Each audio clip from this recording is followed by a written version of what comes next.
इस कहानी के लेखक है संजय कांबले।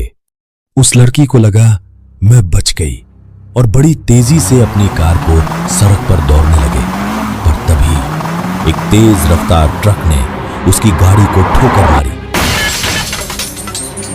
उसकी कार कहीं फिट गहरी खाई में लुढ़कते हुए जाने लगी और एक पत्थर के पास जाकर रुक गई। जख्मी हालत में गाड़ी में कैद उस लड़की को शैतान की वो बात याद आ गई, नरभक्षी साए यहां से किसी को जिंदा जाने नहीं देते। और कहानी खत्म। पिछली सीट पर बैठे सचिन ने बताई। ये कहानी सुनकर उदय ने गाड़ी का स्टीयरिंग संभालते हुए कहा, यार काफी डरावनी थी, और वो शैतान जो उसके शरीर के भीतर घुसा था, उसकी वो आवाज काफी खौफनाक थी। छोड़ो यार ये किस्से कहानियां, अगर रियल में कुछ दिखाना चाहते हो तो बोलो। प्रियंका ने मजाकिया अंदाज में कहा। अरे ये जो कहानी मैंने बताई वो रियल थी। सचिन समझाने लगा, कुछ भी मत फेंक, ये बस एक कहानी थी, एक काल्पनिक कहानी। निकिता की रूखी बात सुनते ही सचिन हमेशा की तरह आज भी अपनी मनगढ़ंत कहानी को रियल बताने के लिए जी जान से कोशिश करने लगा।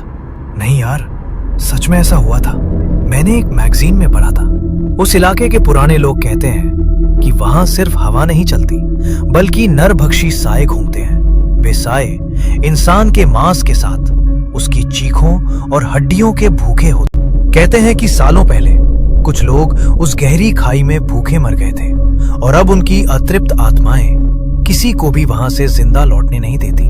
वे पहले तुम्हें भ्रम में डालते हैं, अपनों की आवाज में पुकारते हैं, और जब तुम पूरी तरह टूट जाते हो तब वे तुम्हारे शरीर का एक एक हिस्सा अलग कर देते हैं। उन शैतानों ने किसी को भी उस इलाके से जाने नहीं दिया, सच में। सचिन की बात सुनकर प्रियंका ने कहा, ठीक है बाबा, तुम कहते हो तो ये कहानी सच थी, और जहाँ ये पब्लिश हुई थी उस मैगजीन का नाम है टाइम मैगजीन। ओके, खुश। तभी चिप्स का पैकेट हाथ में लेते हुए निकिता ने कहा, हाँ, टाइम मैगजीन वालों ने फ्रंट पेज पर उस भूत की तस्वीर छपी थी, वो भी स्वैग वाली। यो यो ठीक है, चलो अब कोई रियल भूतों के किस्से सुनाओ। उदय ने मजाकिया अंदाज में कहा। रियल में और भूत? क्या ये सच में होते भी हैं? यार तुम ये भूतों की कहानी किस्से बताना बंद करो। मैं इसीलिए ट्रिप पर नहीं आ रहा था, क्योंकि मुझे पता है तुम ये भूतों वाली कहानी बताना बंद नहीं करोगे, और भूतों से मुझे सख्त नफरत है। विनोद ने थोड़ा चिढ़कर कहा, अबे साले, नफरत है या भटती है? गाड़ी के स्टीयरिंग संभालते हुए फिर से उदय ने विनोद का मजाक उड़ाते हुए कहा, फटती है इसलिए नफरत है। सचिन की इस बात पर सब ठहाका मार के हंसने लगे। लगता है हमारी मंजिल आ गई है। हाँ, लगता तो है। चलो यही डेरा डाल देते हैं। यार काफी सुनसान इलाका है, मेरी मानो थोड़ा इंसानी बस्ती के नजदीक डेरा डालते हैं। ये जगह अच्छी है, गाड़ी साइड में रोक दो, हम यही डेरा डालेंगे। सचिन ने भी हाँ कहा और उदय ने गाड़ी उस सुनसान इलाके में एक जगह पार्क कर दी।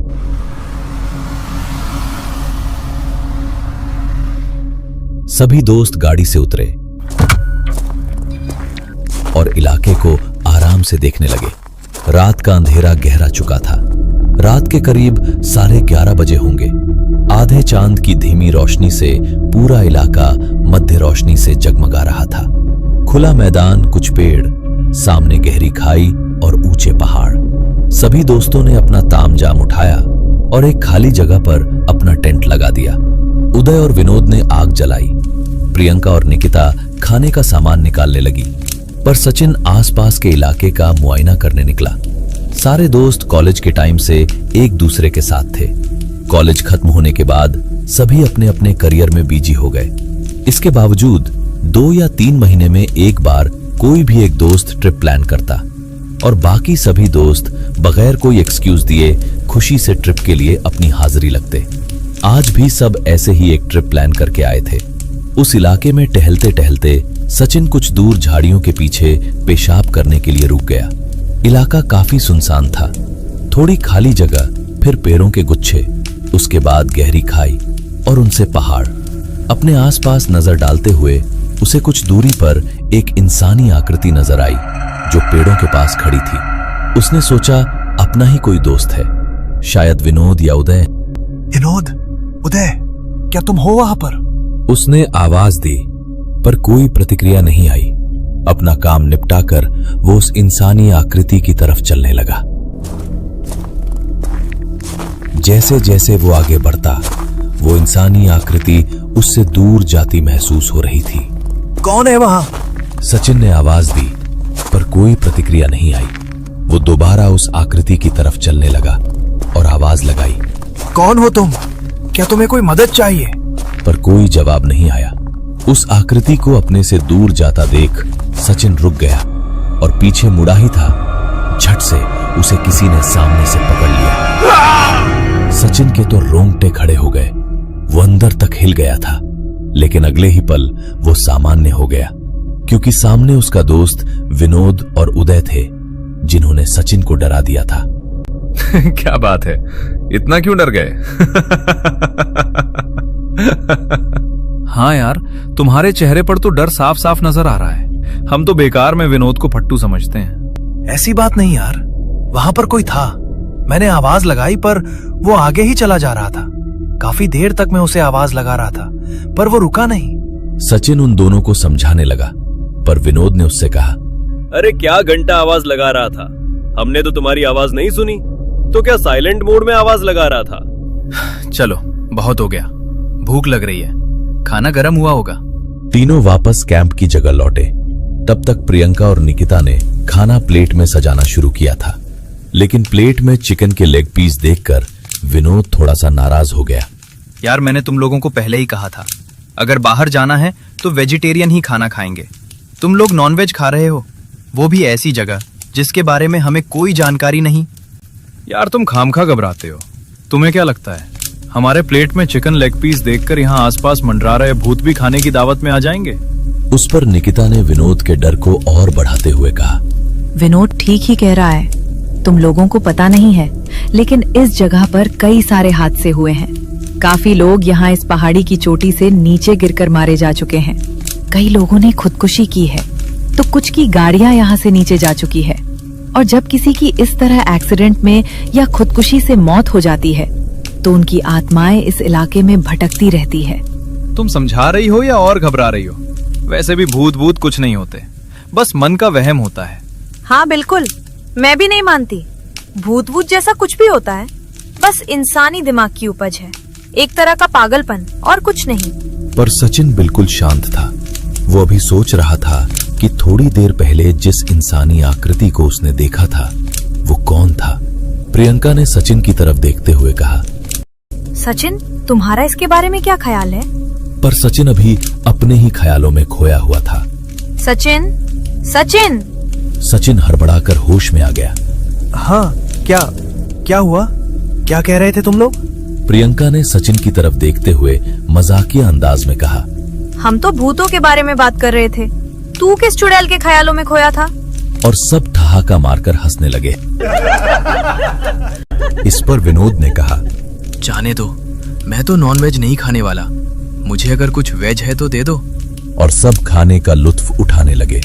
उदय ने कहा, ये लो, मुर्गी की टांग की बची हुई हड्डी यहाँ पर मंडरा रहे किसी भूत को।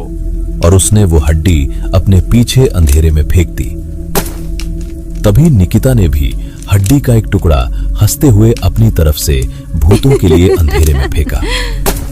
ऐसा करते करते हर एक दोस्त ने अपनी तरफ से खाने के बाद बची खुची हड्डियां अंधेरे में फेंकना शुरू कर दिया। पर विनोद उनकी इस हरकत से थोड़ा नाराज था। खाना खाने के बाद काफी देर तक वे बातें करते बैठे रहे। फिर सब लोग अपने अपने टेंट में जा चुके थे। निकिता और प्रियंका दोनों एक टेंट में सोई थीं, तो सचिन, विनोद और उदय पास ही दूसरे टेंट में थे। निकिता और प्रियंका कंबल ओढ़े लेटे लेटे ही एक दूसरे के साथ बातों में मशगूल थीं। रात के करीब 2:30 बजने वाले थे। प्रियंका ने निकिता से कहा, यार, मैं अब जॉब छोड़ रही हूँ, कुछ अच्छा नहीं लग रहा। सोच रही हूँ पापा से बात करके खुद का रेस्टोरेंट शुरू करूँ। निकिता ने कहा, मैं भी तुझे यही बोलने वाली थी यार। तू इतना बढ़िया और टेस्टी खाना बनाती हो, तो दूसरों के होटल में जॉब क्यों कर रही हो? अगर खुद का रेस्टोरेंट खोलोगी तो बहुत पैसे कमा सकती हो।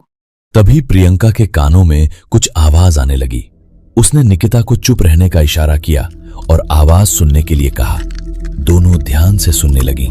आवाज तो आ रही थी, ऐसा लग रहा था जैसे कोई चिकन की हड्डियां दांतों से तोड़ तोड़ कर चबा रहा हो। निकिता ने कहा, देखा, तुम्हारे हाथों का टेस्ट कितना अच्छा है। वे तीनों भूखे अभी भी बाहर बचा हुआ खाना खत्म कर रहे हैं। चल बाहर जाकर उनकी खींचते हैं। दोनों अपने टेंट से बाहर आईं और देखा तो बाहर कोई नहीं था। निकिता ने कहा, अच्छा जी, तो टेंट के भीतर सारा तामझाम समेटकर पार्टी चल रही। प्रियंका दबे कदमों से लड़कों के टेंट की तरफ चलने लगी।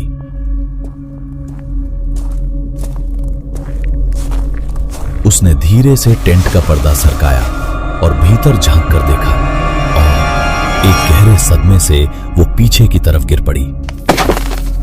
वो इतनी घबरा गई थी कि वैसे ही जमीन पर घिसटते घिसटते उठने की कोशिश करने लगी। निकिता भी उसकी हालत देखकर सहम गई। वो समझ नहीं पा रही थी कि प्रियंका को हुआ क्या है। प्रियंका डरी सहमे आंखों से निकिता की तरफ ही देख रही थी, मानो उसे इशारों में कह रही हो, यहां से भागो, जितना जल्दी हो सके उतना, और जितना दूर हो सके उतना। पर वो हड्डियां चबाने की आवाज अब भी आ रही थी। अब वो आवाज जैसे कानों में दर्द करने लगी थी। वो घिनौनी आवाज सुनकर निकिता टेंट के पास जाकर देखना चाहती थी, पर बिना कुछ बोले प्रियंका ने हाथों के इशारों से ही उसे रोकना चाहा। बावजूद इसके निकिता ने धीरे से टेंट का पर्दा सरकाया और भीतर देखा। तीनों दोस्तों की खून से सनी हुई लाशें टेंट के भीतर पड़ी थीं। उनके भीतर के अंग पूरे टेंट में फैले हुए थे और एक काला डरावना इंसानी साया वहीं बैठा उनकी हड्डियां चबाकर खा रहा था। हाथ में पकड़ी एक हड्डी चबाते हुए वो शैतानी साया बोला, हमें किसी का झूठा खाना पसंद नहीं। अंदर का खौफनाक नजारा देख निकिता का तो खून ही सूख गया। वो कुछ बोलती, तभी उस डरावनी आकृति की लाल आंखें निकिता पर टिक गईं और प्रियंका जमीन पर पड़ी निकिता की तरफ देख रही थी, जिसका आधा शरीर टेंट के भीतर था और आधा टेंट के बाहर। तभी एक झटके से निकिता का शरीर टेंट के भीतर खींच लिया गया। प्रियंका घबरा गई। जैसे तैसे खड़ी होकर वो गाड़ी की तरफ दौड़ने लगी। तभी उसे लगा जैसे कोई बहुत तेजी से उसकी तरफ दौड़ता हुआ आ रहा है। प्रियंका पूरी जान लगाकर दौड़ने लगी। कुछ ही दूरी पर उनकी गाड़ी खड़ी थी। अब वो चीज कुछ ही पल में प्रियंका पर झपटने वाली थी कि तभी उसने गाड़ी का दरवाजा खोला और भीतर घुस गई। दरवाजा बंद करते हुए उसने खिड़की की तरफ देखा, पर वहां कुछ नहीं था। बिल्कुल शांत, सुनसान, भयानक अकेलापन। उसकी सांसें तेज हो गई थीं। अपने दोस्तों की वो हालत देखकर प्रियंका फूट फूट कर रोने लगी। कुछ पल वो वैसे ही रोती रही, फिर एक नजर अपने टेंट की तरफ देखा। वो आवाज गाड़ी तक आ रही थी। आवाज किसी सख्त चीज के टूटने की, फूटने की, चबाने की। सामने टेंट के भीतर उसके चारों दोस्तों की लाशें थीं और वहां एक शैतान उनकी हड्डियां तक चबाकर खा रहा था। और ये सबसे खौफनाक था। वो बुरी तरह घबराई हुई थी। उसे कुछ भी समझ नहीं आ रहा था कि क्या करे। उसने अपनी जीन्स की पॉकेट टटोली, पर वे खाली थी। मोबाइल टेंट के भीतर रह गया था और गाड़ी की चाबी उदय के पास थी, और उदय अब इस दुनिया में नहीं था। वो अपना सिर पकड़कर रोने लगी। वो टेंट के पास तो नहीं जा सकती थी। रात के करीब 3:30 बज चुके थे। अब सूरज निकलने तक उसे यही इंतजार करना था, क्योंकि मोबाइल और गाड़ी की चाबी टेंट के भीतर थी और टेंट के पास जाना मतलब मौत के मुंह में जाने के बराबर था। उसने खुद को शांत किया और सामने उस टेंट की तरफ देखने लगी। चांद की मध्यम रोशनी में कुछ दूरी पर बनाया उनका टेंट साफ साफ नजर आ रहा था, पर उसमें कुछ हलचल हो रही थी। उसने गौर से देखा, लग रहा था कोई बाहर आने की कोशिश कर रहा है। प्रियंका ने अपनी सांसें थाम ली। बिना पलक झपकाए वो सामने टेंट की तरफ देखने लगी। टेंट से कोई बाहर निकला, एक काली परछाई, इंसानी, 6-6.5 फीट लंबी, जैसे हवा में तैरते काले धुएं की तरह। अंधेरा काफी होने की वजह से साफ नजर तो नहीं आ रहा था। डर के मारे उसके मुंह से चीख निकलने वाली थी, पर उसने अपने एक हाथ से मुंह दबा लिया ताकि उसकी चीख बाहर न निकले। वो सहमी सी आंखों से सामने उस टेंट की तरफ देखने लगी। वो काली परछाई अब दूसरे टेंट की तरफ जाने लगी, मतलब प्रियंका और निकिता के टेंट की तरफ। और तभी एक अजीब बात उसने नोटिस की। उनके टेंट के भीतर से 2 से 3 और वैसी ही काली परछाइयां बाहर निकली। प्रियंका के रोंगटे खड़े हो गए। मतलब अगर प्रियंका कुछ देर और अपने टेंट में रहती तो इस वक्त उसकी हड्डियां तक वो शैतानी शक्तियां चबा डालती। कुछ देर टेंट के करीब मंडराने के बाद वे कई धुएं जैसी परछाइयां अंधेरे में गायब हो गईं। खुद को जिंदा देखकर प्रियंका फूट फूट कर रोने लगी। जो कुछ भी हुआ था या हो रहा था वो उसकी कल्पना से परे था। अपना सिर पीछे सीट पर टिकाए वो आंखें बंद करके वैसे ही बैठी रही। जो कुछ उसने देखा था उससे वो अब भी सदमे में थी। रात के उस खौफनाक जानलेवा सन्नाटे के बीच जंगल में गूंजने वाले रात के कीड़ों की आवाज लगातार उसके कानों पर पड़ रही थी। तभी कुछ अलग आवाजें उस रात के गहरे सन्नाटे के बीच गूंजती हुई महसूस हुई। उसने आंखें खोली। उसका सिर भारी हो गया था और आंखों पर नींद का बोझ था। उसने बोझिल आंखों से गाड़ी की खिड़की से बाहर झांक कर देखा तो टेंट के पास कोई खड़ा था। उसने ठीक से देखा और हैरान रह गई, क्योंकि टेंट के पास निकिता खड़ी थी और वही उसे आवाज लगा रही थी। उसे समझ में नहीं आ रहा था कि ये सब क्या हो रहा है। उसने दोबारा गौर से देखा, सच में निकिता ही उसे आवाज लगा रही थी। आवाज लगाते हुए निकिता दूसरे टेंट के भीतर गई और कुछ ही पलों में तीनों लड़के टेंट से बाहर निकल आए। साथ में निकिता भी थी। सब हैरान परेशान से लग रहे थे। वे प्रियंका को आवाज लगाते हुए अंधेरे में चलने लगे। प्रियंका को अपनी आंखों पर यकीन नहीं हो रहा था। ये सब हो क्या रहा है? क्या ये सपना है या कुछ देर पहले मैंने अपने दोस्तों की जो लाशें देखी थी वो सपना था? कुछ ही देर में सारे दोस्त उसकी नजरों से ओझल हो गए, पर उनकी आवाज लगातार आ रही थी। वे अब भी प्रियंका को आवाज लगा रहे थे। वो गाड़ी के बंद कांच से बाहर की तरफ ही झांक रही थी। तभी एकदम से खिड़की पर निकिता दोनों हाथों से थपथपाते हुए प्रियंका को पुकारने लगी। एकदम से हुई इस हरकत से प्रियंका का दिल जोर जोर से धड़कने लगा। निकिता गाड़ी के बाहर थी और प्रियंका को बाहर आने के लिए बोल रही थी। वो जोर जोर से अपने हाथ गाड़ी के कांच पर पटक रही थी, पर निकिता का चेहरा काफी भयानक लग रहा था। वो गुस्से से प्रियंका की तरफ देखते हुए बोली, हम यहाँ से किसी को नहीं लौटने देते। तुम भी जिंदा नहीं लौटोगी। और निकिता जोर जोर से अजीब सी आवाज में हंसने लगी।